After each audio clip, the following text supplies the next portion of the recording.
wonderful episode of Margaux with Margaux. Thank you for joining me. Today is Thursday, April 9th. I just want to say hello. Do you have your glass of wine or drink with you? We're going to do a quick toast to you guys. You are my guest, and I just want to say thank you for joining me. Here's my favorite glass, and we're going to go ahead and get started.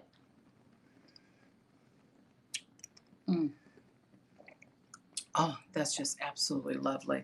What we're going to talk about tonight is go over the update of coronavirus, but also discuss mental illness, which is something the president talked today about at the coronavirus task force update. That was probably about a couple of hours ago. Let's go ahead and talk a little bit about some of the updates. First off, I'd like to say I'm very sorry to hear about the number of deaths today. It's still nothing to feel good about. I mean, it's just startling when you look at the number of people who pass away one day. You always think that that person is someone's parent, or it could be a sister, a brother, a friend. And death is a loss of life. So it's a horrible, horrible thing when you hear the news. So I just want to say I'm sorry if you're tuned in and you lost someone dear to you. I'm very sorry to hear of your loss. Also, if you have coronavirus, we're sending you healing thoughts, good vibrations in your direction so you can feel better. And we wish you a speedy and lovely recovery. Updates. They're still talking about hydrochloroquine as one of the many types of, I wouldn't say medications, but I guess something that you can take if you have coronavirus and you have some symptoms. Obviously, you guys speak to your physician. But hydrochloroquine was used for malaria. So it's a drug that was approved by the FDA that they can now use for other illnesses. So if you know someone who have the symptoms or and their doctor hasn't brought this up, this is something you can let them know about. If you Google hydrochloroquine on the internet, you can find a lot of information about it. You certainly can do so.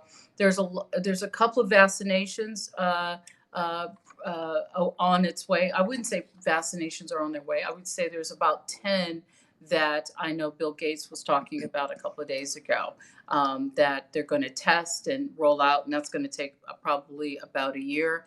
At this point, over 2 million people have been tested, which is quite a big number. There is the case, obviously, African Americans, if you know someone or if you are African American, be extra careful because for some reason, I think a lot of it has to do with education. It has to do with the availability of healthcare. It has to do with their economic and whether they can afford, or if you're a family that has someone who's a single parent with 2 or 3 kids, it's almost impossible to have the same type of awareness and healthcare as someone else. So anyway, that's a big issue in the African American community. If you know someone, please remind them to practice this whole thing of staying away from each person. I would say slow to spread is what the president called it, where you stay 6 feet away. So keep the healthy distance of 6 feet away and wear a mask if you're out in public. I think that's really important to do so. Another thing they found, I'll read to you directly what was said today, that each person affected early in the epidemic in Wuhan probably passed the virus in an average of 5.7 other people, according to the mathematical analysis from the Los Alamos National Laboratory. That's more than twice what the World Health Organization and public health authorities reported in February. So that's another concern of why it's important to keep the distance and to wear a mask. Also, President Trump has announced earlier today that they're creating a second coronavirus task force focused entirely on reopening the economy, which I think would be great. And these are the people that will be on that task force. It's going to be Treasury Secretary Stephen Mnuchin, National Economic Council Director Larry Kudlow, and they're going to focus on that. So that's going to be quite interesting. Also, keep in mind that whenever you go out, there's germs everywhere. Just take it easy. Wipe surfaces. Well, wash your hands when you're out in public, but at home, continue to wipe surfaces. I do a little obsessively, but I do. My husband thinks it's a little overkill, but I'd rather be safe than sorry. That's my personal opinion about it. Wear the mask. There's just no other way around it.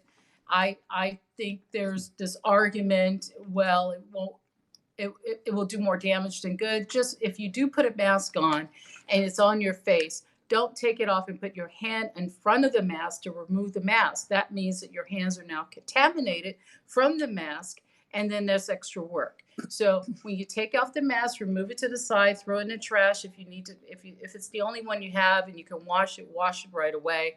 Just keep in mind that if there's any coronavirus on the mask, you don't want to contaminate your hands. You really do. Just be mindful of that one great tip, which I think is really good. First, there's two heroes of the day that I want to talk about. One, the hero of the day. You know who the hero of the day is?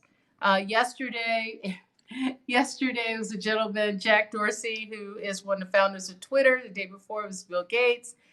The hero of the day is you. Yes, you. You're the hero of the day. And I have one more hero of the day. My husband's actually telling me about another person that wording that, but he is my second hero of the day. So you're the first hero of the day. My second hero of the day, of course, is Tyler Perry. What Tyler Perry did was pretty amazing. This was yesterday morning. Atlanta media mogul Tyler Perry paid the grocery bills for all the shoppers during senior hour at 44 Kroger supermarkets in Metro Atlanta and 29 Dixies in his hometown of New Orleans. I like to toast to Tyler. That is just the most wonderful news of the day. I think what's really interesting is you hear a lot of the tragic news of the number of deaths, but then you hear these inspiring, beautiful stories of people stepping up to plate to do something beautiful, beautiful, beautiful to help some other people. So I just want to tell you, Tyler, you're a man of my own heart. And anything as a favor, if I could do any favor for you, I'll be willing to do it. I just think what you did was just so absolutely exceptional.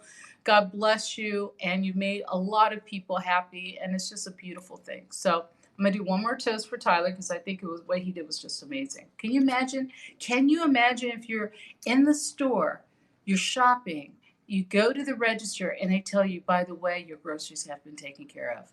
Oh my God. That's just amazing. So beautiful. So the hero of the day is you, and my second hero of the day is Tyler Perry. And you're asking me, why am I the hero of the day? One, because you are following the rules. Aren't you sacrificing a lot? Aren't you sitting there thinking to yourself, why can't I go to work? Who could be affected? What the stress of it, the economic stress of it, the personal stress of it, and you're still here. And also another reason why you're here, you're listening to me. So that's kind of cool. Just want to throw that in there just a little bit. But seriously, you're a winner and you're good because you continue to do what is told. I am doing everything I can. I try to help everyone I can, and that's about the best we can do. What I want to talk about a little bit is mental illness. It's not the most thrilling subject to talk about, but I think it's important. Today, the president had 400 mental health officials, mental health experts, had a conference call with them from around the United States. And we always hear, oh my God, mental illness. And I think what's going to happen is after this coronavirus thing comes to an end or slows down, people will start to look at mental illness and what it is that we can do about it. Because it's all seriousness, for people to be homeless and laying in the streets and have mental illness problems, there's no excuse that a country as great and as powerful and as rich as we are, that we allow that to happen.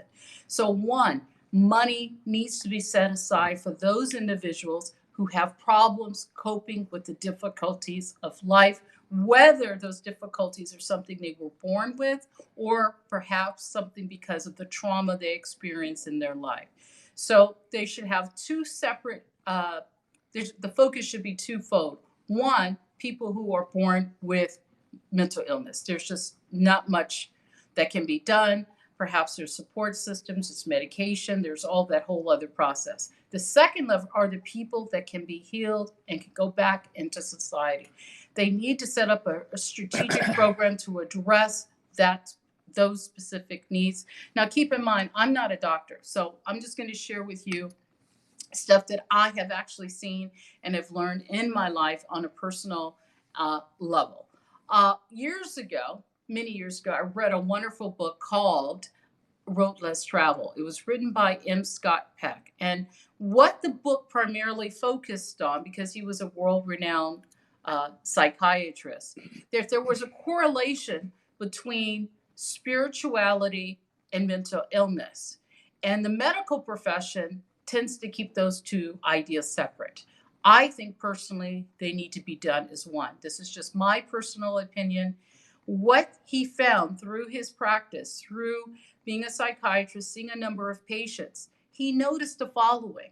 As a person grew spiritually, their mental health improved. Now, there isn't a scientific study done on this as far as I know. Now, if you know some information out there, please do let me know. But there is a connection between the two. Spiritual growth has something to do with the mental health. Those two issues need to be addressed as one. I think the clinics need to be set aside for spiritual as well as mental health. I think separating science and God and spirit is not the way to go. I think those two issues need to be addressed head on. I know, for example, I had a good friend of mine. She had mental issues and she grew and worked on her spiritual life, and she was able to confront a very abusive childhood and was able to grow and go on with her life and live a very successful life. So there are success stories. There is a percentage of people that if they've been traumatized and abused can, with the help of good support, spiritual guidance, can grow and grow through their mental problems or address those issues and go on. Not everybody can, because depending on the severity of the trauma and how much it will take for that person to readdress what has happened to them, and the severity will have an impact on whether that person can heal or not. But I do think we need to create a system that can help those people. We need to find people who have good souls and good hearts that want to advance human life, who want to see someone grow and live their full human capability and existence.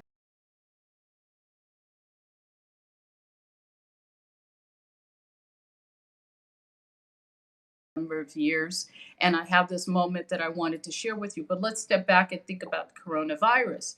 Coronavirus is so shocking to the system when you think about it. The idea that you can be alive one day and a disease can come through another person and you could possibly die. If that isn't a call for a mental breakdown or awareness, I don't know what is. We need to have those professionals and people on the phone doing group talks, group sessions, so people can talk about their fears and anxiety. And the biggest fear we have as a human being is the fear of death. So our own mortality is staring at you in the face, will bring up every psychological problem or emotion that a person has if they haven't addressed those issues, or a healthy person who understand and have addressed and have accepted their mortality. There's not many people who have. Most people are sort of in the middle of accepting it. It's very tough to accept the idea of your own passing. But we need to create a system that addresses mental problems. And we need to change the stigma around mental illness. A lot of great creative people have mental problems. They are mentally and spiritually more aware in some form or another, maybe than another person. Those people can be geniuses or very gifted individuals. You see it in entertainers. There's quite a lot of entertainers who have mental problems because one part of them is absolutely genius and another part of them have difficulty coping with the day today existence. There's a lot of different celebrities out there. You can find them. But if you were to examine the great poets, the great writers, they all had these struggles because with enlightenment comes a difficulty in coping with normal life. There's a yin and a yang. Not everybody can do both effectively. But those are the kinds of things that we need to talk about and address openly and passionately. I see it happen a lot of times. You'll see a family where a mother and a father are both doctors, and the kids, they'll have one or two kids, maybe they have four kids. Two of the kids want to be doctors. The other two want to be these creative artists. And the parents are like, no, I don't think you should be an artist. I don't think you should be an artist. I don't think you should be a writer. I don't think you should be an actor. I don't think you should do anything like that because you know why? It will not make you a lot of money. So our focus is primarily capitalism, and it's destructive to people's souls and their minds that they feel that they have to quote unquote make money to be of great value. There are so many great artists, so many wonderful poets and actors who sacrifice good careers in order to bring us this beautiful art, great performances, great artwork that you see in libraries. I was at the art show, which a Frizzy art show, which was a couple of months ago, which I thought was interesting. And I looked at all this beautiful art and what people sacrifice. Sometimes they worked on art pieces for years before they bring it out. They don't know if they're ever going to get paid, but their art makes you think and it makes you see the world in a way that you cannot imagine. Cannot imagine. So, art is a very much part of our lives. We need to value art. We need to value great movies and TV. These people are artists, and without them, we have no society. Years ago, I was in the Getty Museum many years ago, and obviously, John Paul Getty is the one, of course, that donated all of his artwork, and that's why we have the Getty Museum and all the wonderful riches that he left behind. And the reason, if you go back, I happened to be in a bookstore, and it was a book called How to Be Rich. And I thought about the title a little bit. I said, why would he write a book about how to be rich? Because if you're rich, don't you know how to be rich?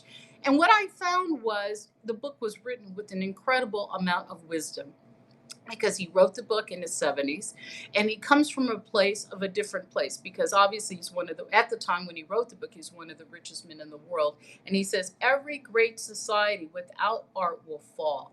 Every society, when the art starts to disappear from our schools and our colleges, and it starts to not get the recognition that it deserves, society begins to crumble. Some of these great people that are, quote, classified as mental illness are probably the greatest poets.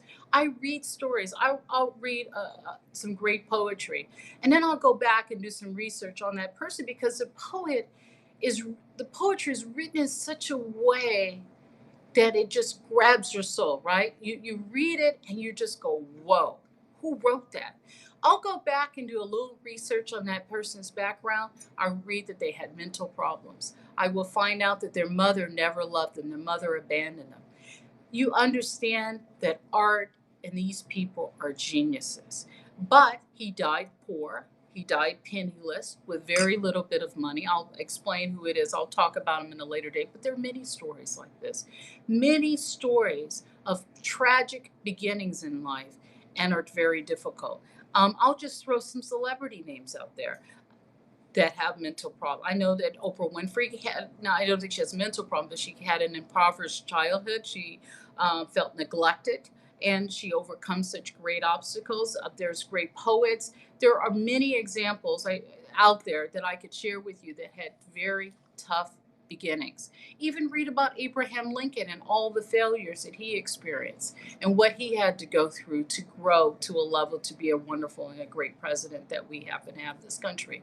So we need to love people and have compassion for those who are not as strong as others to deal with day-to-day life, because quite frank, life is pretty tough.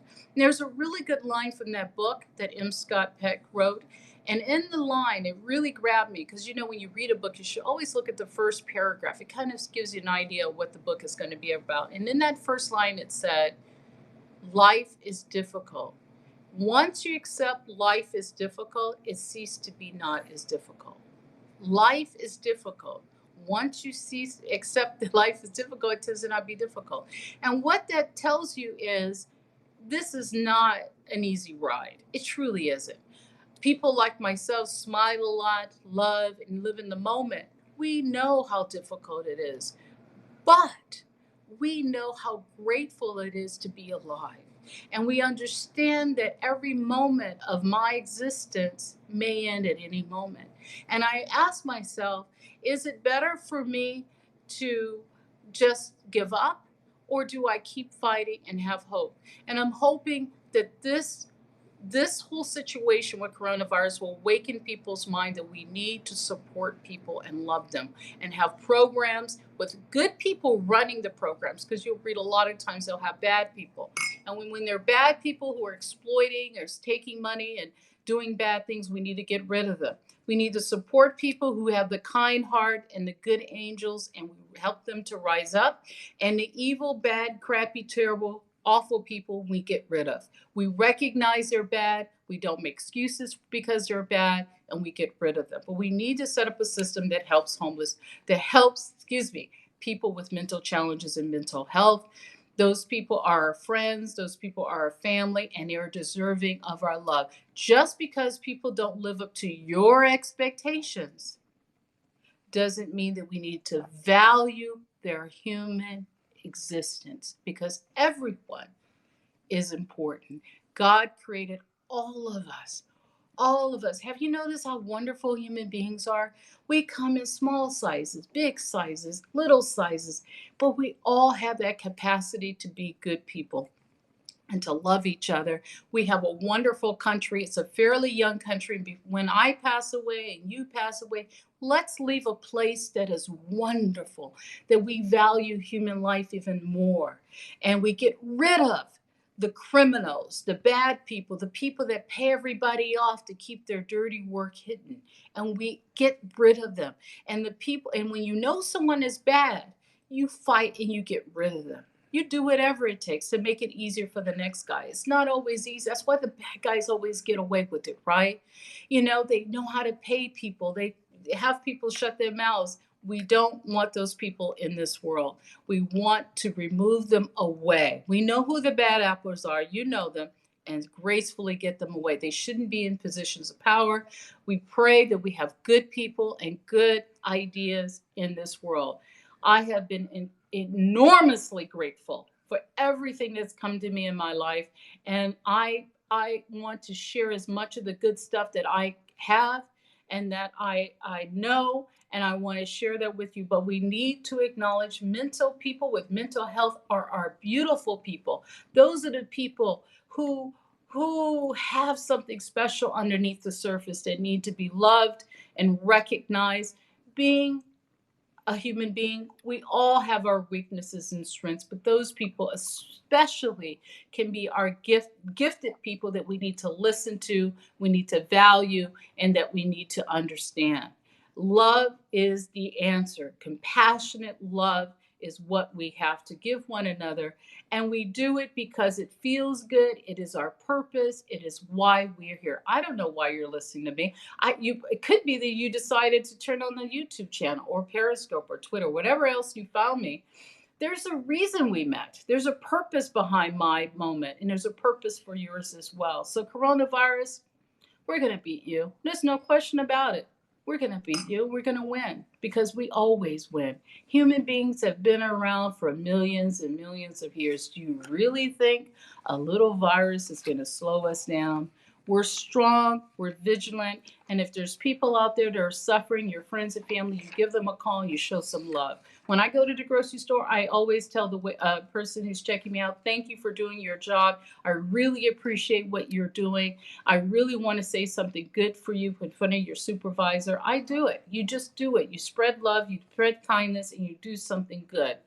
Now, there's that book that I just mentioned by M. Scott Peck called A Road Less Traveled. I love the book.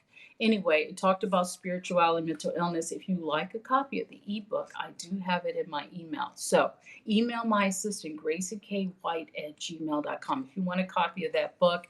But I'm going to continue to talk about mental illness. I think it's a subject that nobody wants to talk about. Who wants to talk about the dark, horrid side of human nature, right?